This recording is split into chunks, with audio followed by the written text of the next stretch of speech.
Hey guys, welcome to Book Club with Mr. Hernold.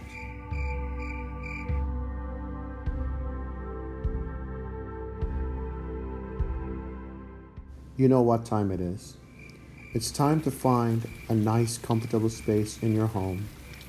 It is time to get comfortable and read along with me.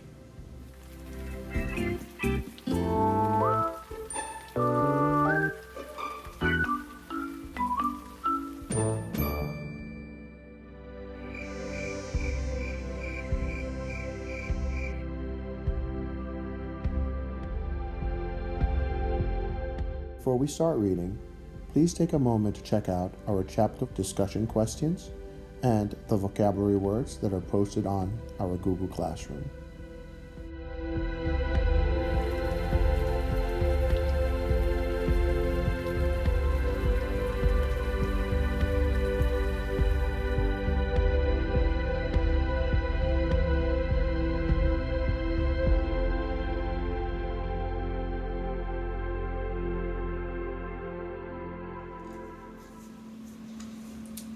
Chapter 6, August 30th, 1793. Directions to the housemaid. Always when you sweep a room, throw a little wet sand all over it, and that will gather up all the flue and dust. Hannah Glass, The Art of Cookery, 1747. I'll never complain about a cold day again, I vowed after another week of unceasing heat. Grandfather watched from the shade as I cranked the wheel of the mangle. Do you remember how thick the river ice was New Year's Day? Grandfather patted his pockets absent-mindedly. Silas crouched next to his chair, intently watching a quivering cherry branch. I remember how many cords of firewood I carried, and how the washwater by my bed froze every night. No thank you, madame. I'd rather a warm day than a cold one. My bones ache at the thought of another frost. Have you seen my pipe? I threaded another wet tablecloth through the mangle to squeeze the water from it. The flagstones were cool beneath my bare feet, but the sun burned red as it mounted the sky. Another oppressively hot day. No, I haven't seen your pipe, and I adore winter. My favorite part was skating around the ships locked in solid by the ice. The benches were there, and the peels, remember? It was delightful. Grandfather's white eyebrows crept skyward. Speaking of Mr. Nathaniel Benson, he started. Were we? I inquired. Your mother heard that the young man was behaving improperly toward you at the market. I let go of the mangle. It swung around and hit me in the leg. Ouch!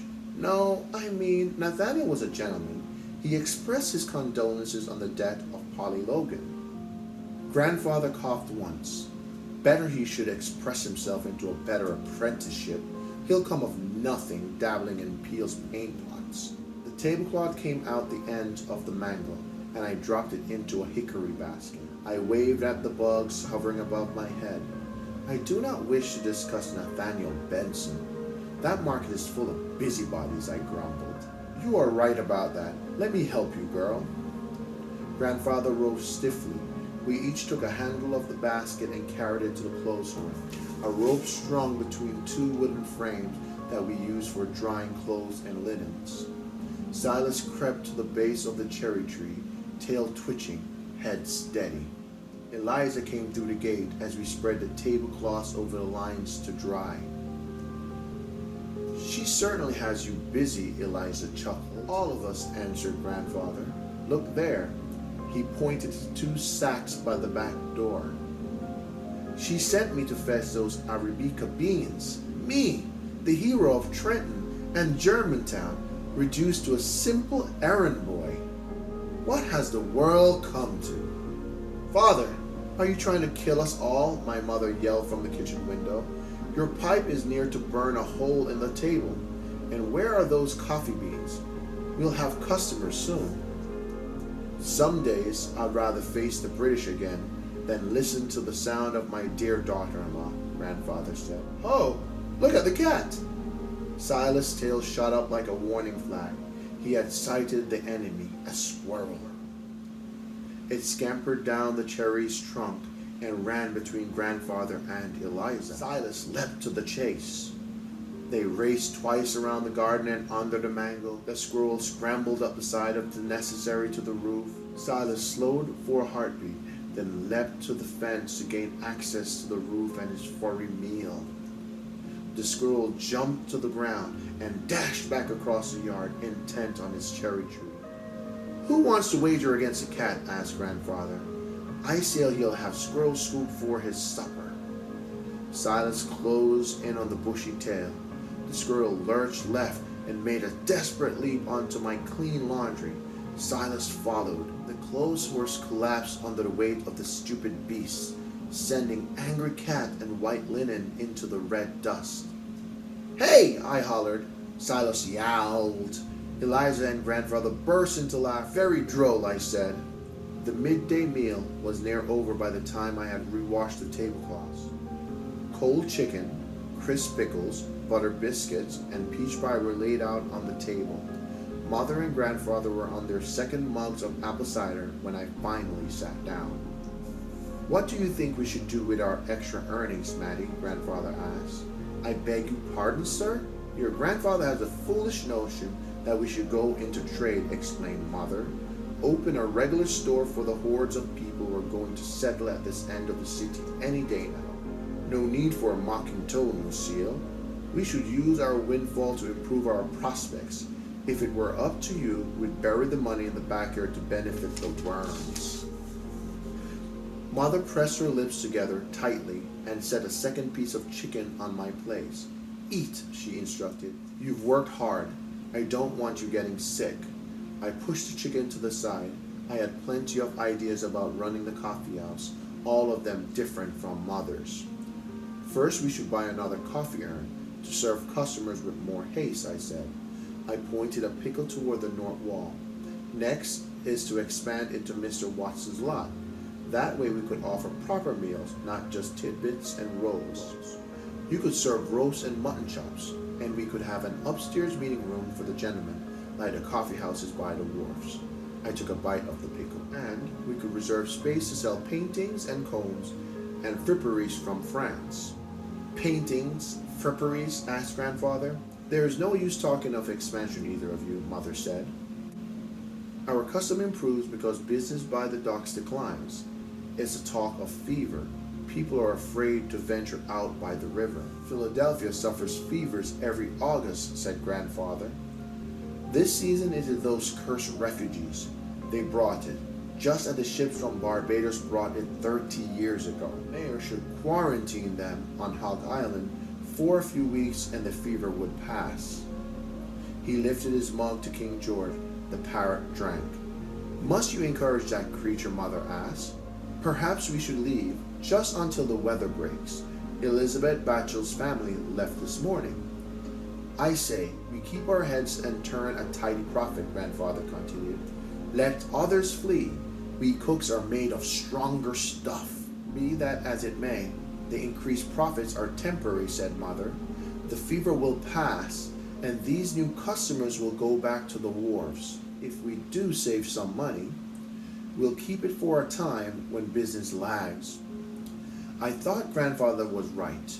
If we didn't open a shop or expand the coffee house, someone else would, and then it would be too late. Mother always planned for the darkest days. I took a bite of chicken. How much would Watson want for his lot? He spent most of his time in Baltimore. Perhaps grandfather could inquire discreetly. Some chicken slid from my fork onto the floor. "Dash it all," I said. Dash it all," echoed King George. He swooped down for the treat and flew back to grandfather's shoulder. "Matilda, your language," Mother started. Her lecture was interrupted by a knock at the front door. "We're not yet open," shouted grandfather. "Come back in an hour's time." "A message, sir," called a boy. "I'll tend to this matter, ladies," grandfather said grandly as he stood. "Don't bestir yourselves." I ate quickly with one eye on King George. Silas walked under the table, his tail still drooping from his defeat by the squirrel. I tempted him to my lap with his own bite of chicken. If I could convince Mother to buy an extra urn, It would quickly pay for itself. Then Eliza could cook real dinners with turtle soup and joints of beef and mutton. If we could get Mr. Jefferson to take his meals here, more business would follow. Maybe even the president himself and Mrs. Washington for tea. Don't feed the cat at the table, said Mother, tugging me back to earth. Silas keeps King George away from my plate, I said. Mother sighed. I don't know which of you is worse. Grandfather pulled a coin from his pocket for the messenger. He walked back slowly, rereading the thick sheet of paper in his hand. What is that? Asked Mother. Nothing, a useless scrap. Nothing of interest for you. A sly smile crept across his face. If it is of no importance, then burn it, Mother said. She stacked the dirty plates. Why are you standing there like an addle-pated nitwit? Grandfather looked at the paper again. Oh my, he said with false surprise. Is that Cornelia Ogilvy's name I see? Mother set the pickle dish back on the table. Grandfather continued. Cornelia Ogilvy's. Isn't she the mother of that fine lad you pointed out to me in church? What was it you said? That he would be a fine match for our Mattie's? That's what it was. But if you think I should burn it... Mother dove across the room like a hungry hawk. Give that to me, she said, snatching the paper away. She read it hastily. This is the best news in weeks. Cornelia Ogilvy has invited us to afternoon tea, Matilda. She read the invitation again. Oh, good heavens, she wants us there today.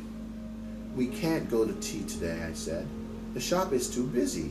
We can't close up or turn away customers. Besides, the Ogilvy girls are snobs. Why would they invite us except to make fun of our dresses? I'm staying here. We will make time for tea at the Ogilvy's if they held it at midnight, said Mother. Be sensible, Matilda. Think of their young Edward. I was thinking of their young Edward. That's why I'm not going. Grandfather stepped between us.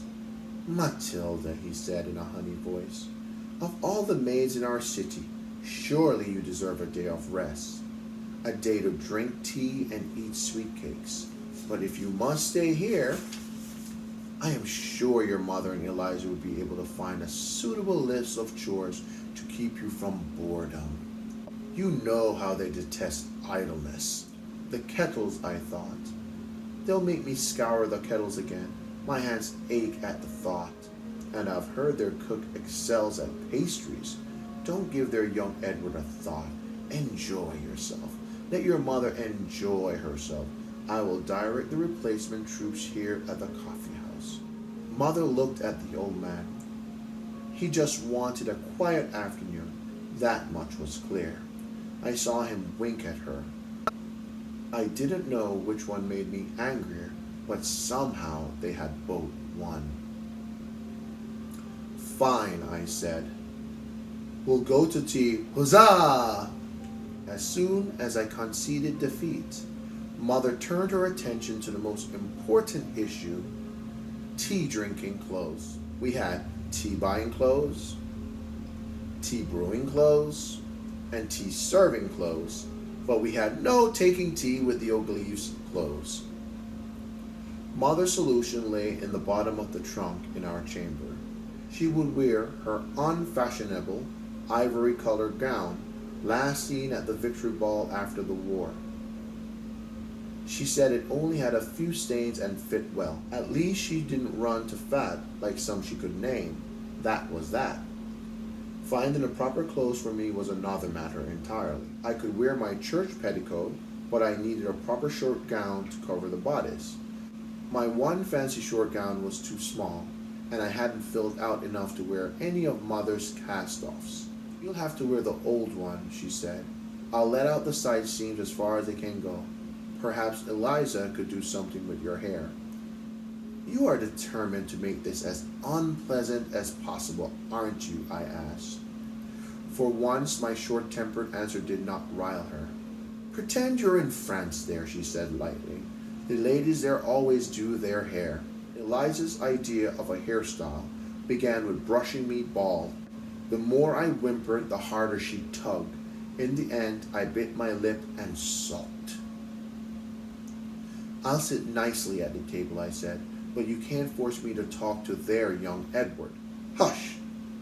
Mother stitched my dress as fast as she could, her needle flashing in and out of the fabric like a bumblebee darting through flowers. It's not too early to search for a suitable man. With your manners, it could take years. Edward Ogilvy has 4 older brothers. A bride with an established business like the coffee house is the best he can hope for. You make it sound like I'm one of Mr. Elper's chickens ready for the market. Ow! Eliza, won't you be finished soon? Have patience and keep your head still, she said. If you cared for your hair properly, I wouldn't have to wrestle it. Nobody was on my side. I crossed my arms over my chest and pouted. I don't know which is worse, banishing me to the Luddington farm or marrying me off to an Ogilvy. Eliza combed through a lock of hair stuck together with dried jam. You're a few years away from a trip to the altar, Mattie, and you're too soft to live in the country, she said. You have city hands and a weak back. You wouldn't last a week on the farm. Your confidence is overwhelming, I said. She tugged my hair hard and tied it in a green and gold ribbon. That's the best I can do, she said. If we had more time, we could try to curl it. No! I covered my head with my arms. I like straight hair. And I don't need a husband to run the coffee house, Mother. You don't have one. Try this on and don't be vulgar, Mother said, as she broke the thread with her teeth. You'll marry one day, don't you worry. Just pray when you do. Your husband won't be fool enough to fall off a ladder and break his neck when he's but 5 and 30 like your father did. The last thing this family needs is another miserable spinster. Eliza pulled the laces off my stays, cutting off my reply. I gasped and saw tiny black dots. By the time they had tightened, pinned, and locked me into my clothes, I could feel my stomach rubbing against my backbone. Mother pulled my arms back until my shoulder blades touched, the proper posture for a lady. She looks like a China doll, observed Grandfather as we departed. I will break just as easily, I muttered.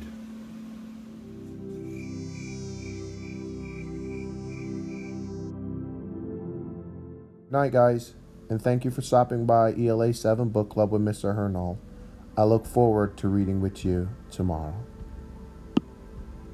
Remember, guys, do the 5 to help stop the spread of the coronavirus.